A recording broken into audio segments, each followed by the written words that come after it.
1993년 8월 18일 수요일 오후 2시 30분 뉴욕. 12세 사라는 자전거를 타고 노리치 코너스 교회 근처 프랭크포트의 하카담 로드 가파른 언덕을 오르다가 흔적도 없이 사라졌습니다. 경찰이 수사를 하던 중 빠른 섹스를 목적으로 10대 소녀들이 감금되어 있던 의문의 벙커를 발견했다. 사라 앤 우드는 1981년 3월 4일 뉴욕에서 태어났습니다. 그녀는 종교적인 가정에서 자랐고 그녀의 아버지는 주의 중앙에 있는 작은 마을의 목사였습니다. 사라는 어렸을 때부터 언니, 남동생과 함께 아버지의 교회에 참석했습니다. 그녀는 춤을 좋아하고 시를 사랑하며 학교 치어리딩 팀의 일원이기도 합니다. 1993년 8월 18일 12세의 사라는 평소처럼 자전거를 타고 노리치 코너스 교회로 향했습니다.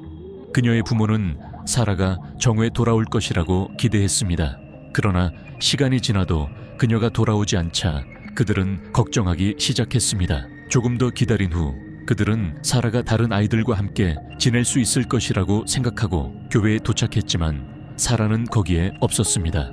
그녀의 부모는 교회에서 집으로 가는데 몇 분밖에 걸리지 않았기 때문에 점점 더 걱정이 되었습니다. 게다가 그녀는 어딘가에 가고 싶으면 항상 허락을 구한다. 그녀의 부모는 거리를 따라 교회로 걸어가며 이웃들에게 자신의 딸을 본 사람이 있는지 물었습니다. 이곳은 작은 마을이고 사라의 아버지가 그 지역에서 유명하기 때문에 수십 명의 사람들이 빠르게 수색에 동참했습니다. 그들은 사라가 오후 2시 30분경에 자전거를 타고 집에 오는 것을 목격한 목격자를 찾았습니다. 그 소녀는 집에서 불과 몇백 미터 떨어진 곳에서 목격되었고 이로 인해 그녀의 부모는 더욱 걱정하게 되었습니다. 그들은 사라에게 무슨 일이 일어났다고 거의 확신하고 경찰에 연락하기로 결정했습니다. 지역 경찰은 즉시 사라의 행방을 수색하기 시작했습니다. 사라의 실종 소식은 지역 전체에 빠르게 퍼졌습니다. 처음 몇 시간 만에 수백 명의 사람들이 검색에 참여했습니다. 경찰은 교회에서 사라의 집까지 가는 경로를 집중적으로 살펴보며 도로 양쪽의 들판과 숲을 확인했습니다. 첫 번째 단서는 숲속 불과 몇 야드 떨어진 곳에서 발견되었습니다. 그들은 하카담 로드에서 몇 미터 떨어진 나무에 기대어 있는 사라의 자전거를 발견했습니다. 경찰은 그 지역을 집중적으로 살펴보았고 자전거 근처 덤불 속에 소녀의 색칠책과 크레용이 숨겨져 있는 것을 발견했습니다. 이러한 발견으로 인해 수사관들은 사라가 납치되었을 수도 있다는 결론을 내렸습니다. 많은 노력 끝에 첫날 검색은 결과 없이 끝났습니다. 경찰과 자원봉사자들은 어두워질 때까지 도로에서 몇 마일 떨어진 지역을 수색했지만 안타깝게도 새로운 단서를 찾지 못했습니다. 더 많은 사람들이 참여하면서 다음날 아침 수색이 계속되었습니다. 주 경찰은 잠재적인 용의자 수색에도 참여하고 있습니다. 그들은 누군가 낯선 사람이나 사라의 실종과 관련된 차량을 본 적이 있기를 바라며 마을 주민들 모두에게 질문합니다. 현지 언론은 이 사건을 빠르게 보도했고 다음날 사라의 실종 소식이 전국으로 퍼졌습니다. 경찰은 1000여 건이 넘는 단서를 접수해 철저하게 조사했지만 소용이 없었다. 일주일이 지났지만 사건의 단서는 여전히 수사관들에게 큰 문제이다. 비슷한 일이 일어날 때까지 거의 6개월 동안 이런 일이 계속되었습니다. 1994년 1월 7일 아침 레베카라는 12세 소녀가 매사추세츠의 한 작은 마을에 있는 집을 떠나 학교로 걸어가기 시작했습니다. 한적한 거리를 걷던 그녀는 같은 방향으로 걸어가는 한 남자를 발견했다. 그가 뭐라고 말했지만 레베카는 헤드폰을 끼고 있었기 때문에 들을 수 없었습니다. 그녀가 헤드폰을 벗자 남자는 총을 꺼내더니 자신이 하라는 대로만 하면 그녀를 해치지 않겠다고 말했다. 그는 그녀의 코트를 잡고 같은 방향으로 계속 걸어갔다. 레베카는 너무 겁이 나서 비명을 지르거나 도망치려고 하지 않았지만 비록 그녀가 그의 말을 듣는다 해도 그 남자가 여전히 그녀를 죽일 수 있다는 것을 그녀는 이해했습니다. 그녀는 그 남자가 그녀를 차로 이끌고 있다는 것을 금방 깨닫고 즉시 계획을 생각했습니다. 그녀는 천식 발작이 있는 척하고 호흡 곤란을 겪었습니다. 레베카는 땅바닥에 앉았고 남자는 그녀의 코트를 놓았습니다. 숨이 막히는 척을 계속하는 그녀의 배낭 끝을 붙잡았고 순간 그녀는 배낭끈에서 빠져나와 유괴범에게서 도망쳤다. 수백 야드 떨어진 곳에서 레베카는 여러 명의 성인을 보았습니다. 그녀는 그들에게 달려가서 방금 누군가가 그녀를 납치하려 했다고 말했습니다. 납치범이 레베카의 배낭을 가지고 탈출을 시도하는 동안 목격자 중 한 명이 그를 쫓기로 결정했습니다. 그는 몇 분간 납치범을 따라다닌 뒤 가장 가까운 주유소에 들러 경찰에 신고했다.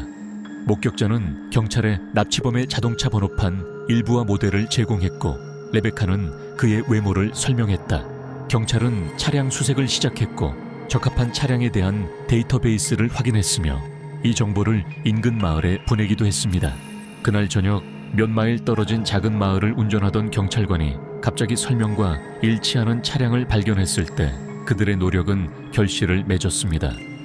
그는 멈춰서서 차가 주차되어 있는 집의 문을 두드렸다.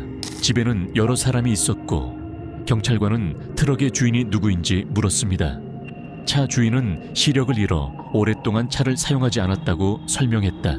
대신 그의 이웃인 루이스 스티븐 렌트 주니어라는 45세 남성이 이 트럭을 자주 이용했습니다.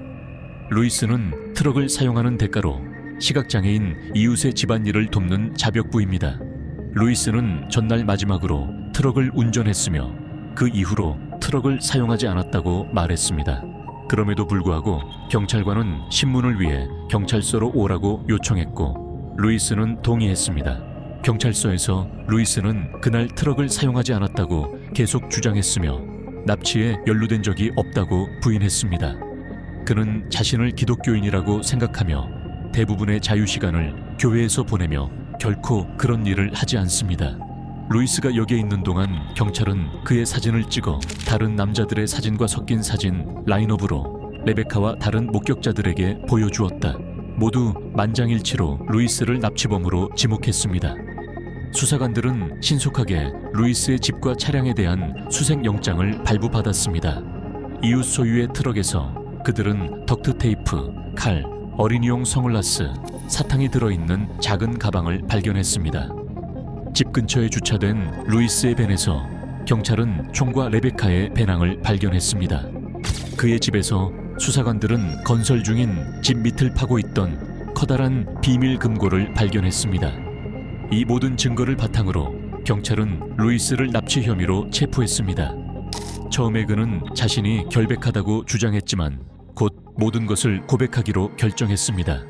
루이스는 피해자를 찾기 위해 레베카의 마을에 갔다고 인정했습니다. 루이스는 집 밑을 파고 있던 비밀방의 목적을 설명했다. 그는 미래의 피해자, 주로 여성을 살해하기 전에 감금하고 학대하는 목적으로만 벙커를 사용할 계획이라고 밝혔습니다.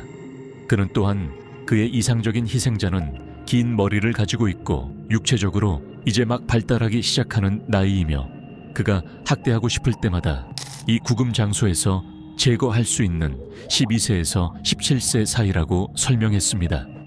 이 방은 아직 완성되지 않았기 때문에 그동안 그가 성공적으로 납치한 피해자는 살해되기 전에 빠른 섹스에 사용됩니다.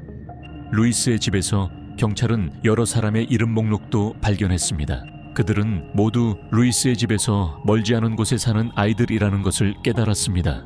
루이스는 비밀방을 완성한 후 그들을 잠재적인 희생자로 본 것 같습니다. 자백한 후 루이스는 납치 혐의로 재판을 받기 위해 감옥에 갇혔습니다. 수사관들은 계속해서 더 많은 정보를 수집하기 위해 찾아왔고 그는 갑자기 다른 범죄를 자백했습니다. 10월 22일 저녁 루이스는 자신이 관리인으로 일했던 영화관 밖에서 베르나르도를 만났다고 주장했습니다. 그는 그 소년에게 극장에서 의자를 옮기는 대가로 $5 제안했고 베르나르도는 이를 받아들였습니다. 극장 안에서 그는 베르나르도의 손을 묶은 다음 소년을 집으로 데려갔습니다. 그곳에서 소년은 손목과 발목으로 루이스의 침대에 묶여 있었습니다. 다음 날 아침 그는 눈을 가린 소년을 뉴욕주 뉴필드의 숲이 우거진 지역으로 데려가 밧줄로 목을 졸라 죽였습니다. 베르나르도의 시신은 납치된 지 몇 주 후에 사냥꾼들에 의해 발견되었습니다. 소년의 입과 눈을 가리고 있던 덕테이프가 루이스 체포 당시 차량에서 발견된 덕테이프와 일치해 루이스의 자백이 입증됐다. 뉴욕에서 사라 우드를 수색하던 수사관들은 루이스의 사건에 대해 알게 되었습니다. 그들은 레베카 납치에 대한 세부 사항을 조사하고 루이스에 대한 더 많은 정보를 찾습니다. 프로파일러는 이전에 사라의 잠재적인 납치범에 대한 프로파일을 만들었고 루이스는 이 프로파일에 잘 들어맞는 것 같았습니다. 수사관들은 그에게 질문하기로 결정했습니다. 루이스는 하카담 로드에서 자전거를 걷고 있는 사라를 만났다고 인정했습니다. 그는 칼로 그녀를 차 안으로 위협하고 손을 묶은 다음 에이디론닥 산맥으로 운전했습니다. 그가 사라를 성폭행한 뒤 나뭇가지로 때렸을 때 불쌍한 아이는 사라를 살려달라고 애원했습니다. 그런 다음 그는 인렛 마을이나 근처에 있는 라켓 레이크, 근처의 공터에 있는 얕은 무덤에 그녀의 시신을 묻었습니다. 그러나 그는 그녀가 언제 의식을 잃은 채 묻혔는지 아니면 죽었는지 확신하지 못했습니다. 그는 조사관들이 시신을 수습하는 데 도움이 되도록 매장지 지도를 그리는 데 동의했습니다. 사라의 시신을 찾기 위해 라켓 호수 주변 지역을 광범위하게 수색했습니다.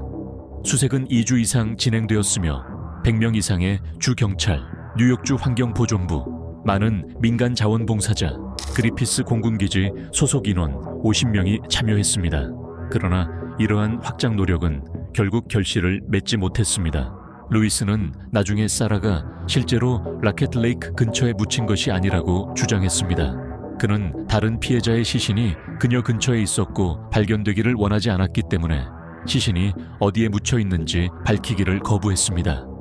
1997년 4월 11일 루이스는 사라를 강간하고 살해한 혐의로 유죄를 인정한 후 종신형을 선고받았습니다.